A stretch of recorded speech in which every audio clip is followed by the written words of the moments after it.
গরমকালের একেবারে হালকা রান্না, কম মশলায় সবজি দিয়ে মাছের ঝোল। আজ আমি পাবদা মাছ দিয়ে বানিয়েছি, তবে যে কোনো মাছ দিয়েই এই ঝোলটা বানালে খেতে বেশ ভালো লাগবে। এই ঘরোয়া রান্নাটা খেতে যেমন সুস্বাদু হয়, সেরকম বেশ তৃপ্তিদায়ক।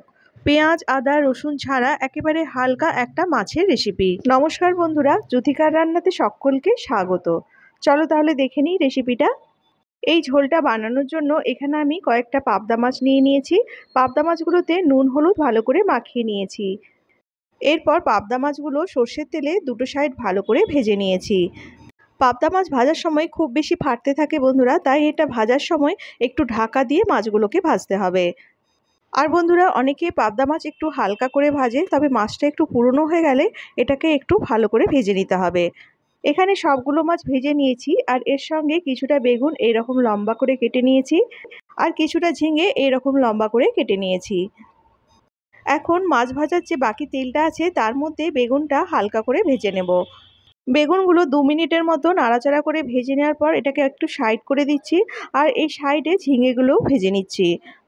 ঝিঙেটা দিয়েও এখানে মিনিট 2-এর মতো এটা ভেজে নেব। এখানে বন্ধুরা সবজিগুলো খুব বেশি করে ভাজবো না, এটা ঝোলের মধ্যেও কিছুক্ষণ রান্না হবে, সেই জন্য অল্প করে ভেজে এটাকে তুলে নিতে হবে।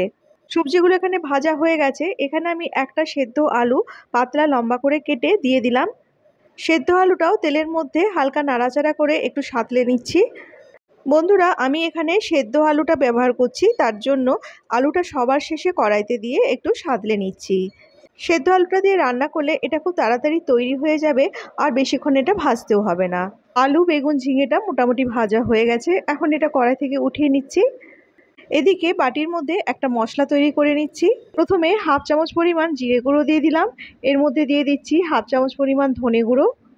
এর সঙ্গে 1/4 চামচ হলুদ গুঁড়ো দিয়ে দিলাম। হলুদটা একটু কম পরিমাণে দিতে হবে। এরপর বাটির মধ্যে অল্প জল দিয়ে মশলাটা ভালো করে মিশিয়ে নিয়ে এটাকে 5 মিনিটের মতো রেখে দেব।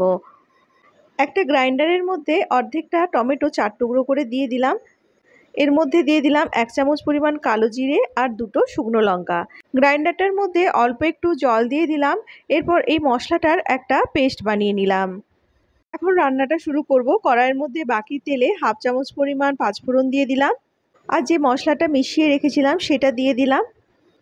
মশলাটা একটু নাড়াচাড়া করে কষিয়ে নিয়ে এর মধ্যে টমেটো আর কালো জিরে বাটাটা দিয়ে দিলাম। আর কোনো মশলা এটাতে দিতে হবে না, এই মশলা দিয়েই রান্নাটা হয়ে যাবে। টমেটো আর কালো জিরে বাটাটা অল্প একটু কষিয়ে নেব। খুব বেশি মশলাটা কষানো যাবে না, খুব বেশি মশলা কষালে ঝোলের স্বাদটা নষ্ট হয়ে যায়। 2 থেকে 3 মিনিটের মতো মশলাটা কষিয়ে নিয়েছি। দেখো মশলাটা থেকে তেলটা বেরিয়ে এসেছে। এর মধ্যে নুনটাও দিয়ে দিলাম। নুনটা দিয়ে ভালো করে নাড়াচাড়া করে নিয়ে এর মধ্যে এখন দিয়ে দেব পরিমাণ মতো জল। জলটা আমি এখানে হালকা গরম ব্যবহার করছি বন্ধুরা। জলটা এখানে একটু বেশি করে দিয়েছি বন্ধুরা। এই রান্নাটা হলে আর ডাল করার দরকার পড়ে না, তাই ঝোলটা আমি একটু বেশি করেই দিয়েছি। এখন ঝোলটার মধ্যে সাঁতলে নেওয়া সবজিগুলো দিয়ে দিলাম। সবজিগুলো ঝোলটার মধ্যে ভালো করে মিশিয়ে এটাকে ঢাকা দিয়ে 2 মিনিটের মতো রান্না করে নেব। 2 মিনিট পর কড়াইটার ঢাকাটা খুলে নিলাম।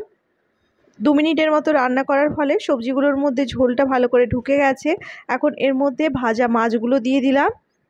মাছগুলো ঝোলের মধ্যে দিয়ে এটাকে নাড়াচাড়া করে দিচ্ছি। এরপর এটাকে আরও 2 থেকে 3 মিনিটের মতো কম আঁচে ফুটিয়ে নেব।